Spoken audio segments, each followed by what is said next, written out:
History is not always written by the victors. Sometimes it's rewritten by those who wish to hide the truth. America, the land of freedom, opportunity, and dreams.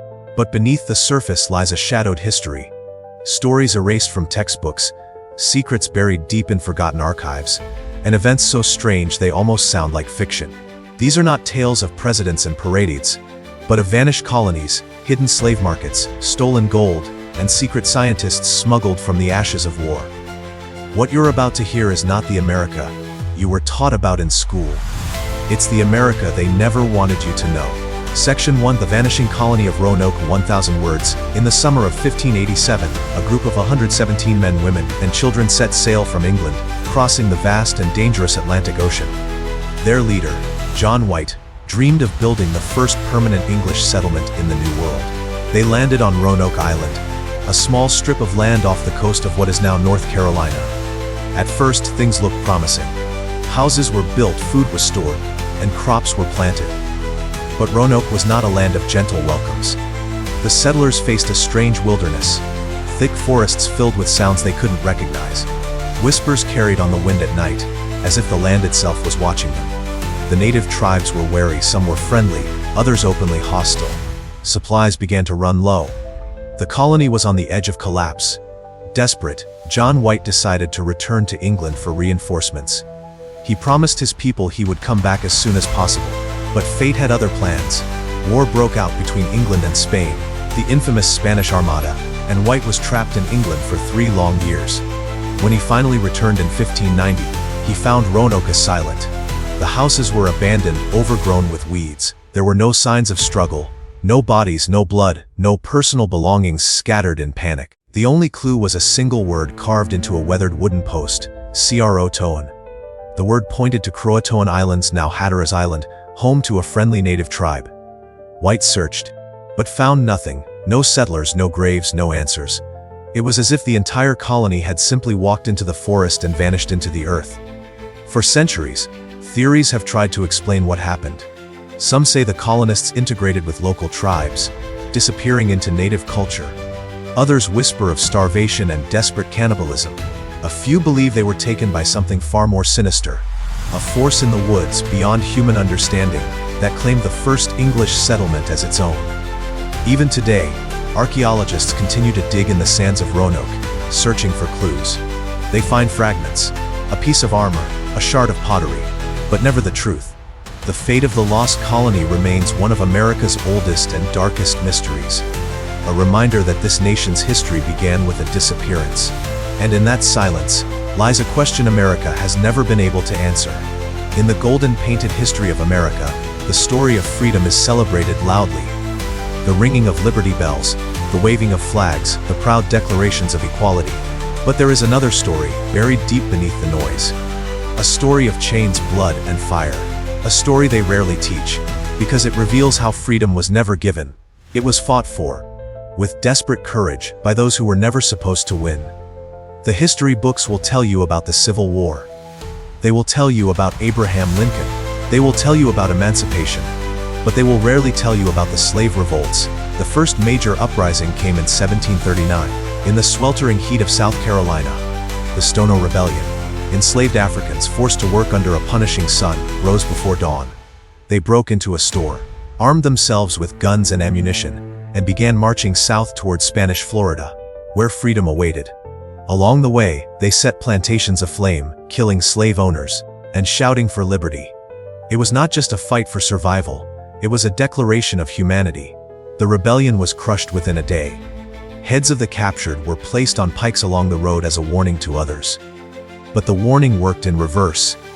It planted the seed of defiance in thousands of others still in chains. In 1800, another man rose, Gabriel Prosser, a blacksmith in Virginia. He planned a massive revolt, recruiting hundreds. They were to seize the city of Richmond, hold the governor hostage, and demand the end of slavery.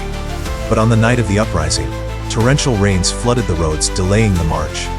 Informants betrayed the plan. Prosser and dozens of his followers were captured and hanged. Then came 1831 and Nat Turner's rebellion, perhaps the most infamous of them all. Turner, a preacher, believed he was chosen by God to free his people. His uprising swept through Virginia like a storm, leaving more than 50 white slave owners dead. But retaliation was swift and brutal. Turner was captured, hanged, and skinned. Hundreds of black men, women, and children, many who had nothing to do with the revolt, were slaughtered in revenge. These uprisings were painted as barbaric in white, controlled newspapers. The truth, that they were desperate acts of people stripped of every right, was buried. The erasure was intentional. If you remove the story of slave revolts, you remove the evidence that freedom in America was not simply granted. By benevolent leaders it was demanded, fought for, and paid for in blood by the enslaved themselves. Even today, whispers of other rebellions echo through time. Plots uncovered before they began, names lost in dusty court records, graves without markers. There are entire histories still hidden, locked away in archives, waiting for the day when someone dares to open them. And perhaps, somewhere in America, lies a forgotten grave, holding the remains of a leader whose name could have rewritten history, if only it had survived the silence. When most people imagine the history of slavery in America, their minds turn to the Deep South, sprawling cotton fields in Georgia, sugar plantations in Louisiana, tobacco farms in Virginia. They do not picture the towering glass skyline of New York City. But before the skyscrapers, before the roaring subways, before the Statue of Liberty welcomed the tired and the poor, there was a place in Manhattan where human beings were bought, sold, and traded like cattle. In the early 1700s, New York was a booming colonial port, and its economy depended heavily on enslaved African labor. The city's merchants, bankers, and politicians did not hide this fact. They built it into the heart of their economy. On the corner of Wall Street and Pearl Street stood an open-air market where enslaved men, women, and children were auctioned to the highest bidder.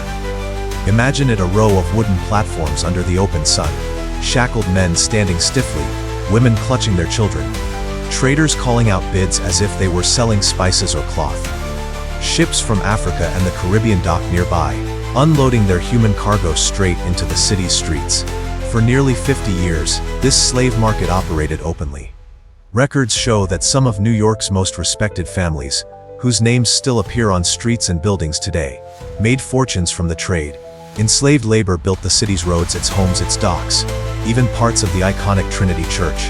And yet, when the market was finally shut down in 1762, the city did something curious. It erased its existence from public memory. The buildings were replaced, the space repurposed.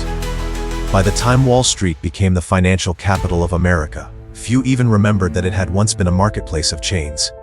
It wasn't until the 1990s that the truth began to resurface. Historians uncovered city documents, old maps, and advertisements in colonial newspapers.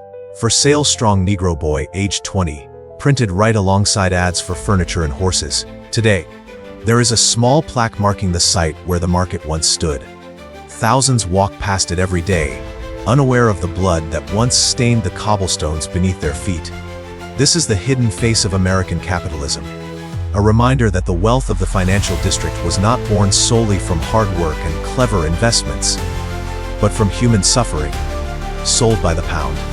And if the streets of Wall Street could speak, they would whisper the names of those who were sold, and of those who got rich from their silence. April 1865. The American Civil War was drawing to a bloody close. Confederate forces were collapsing, their cities burning, their armies surrendering one by one.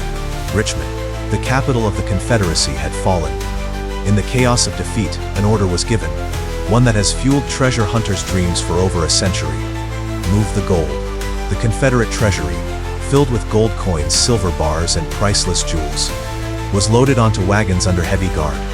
Some say it was meant to pay fleeing soldiers. Others claim it was to finance a government in exile in Europe.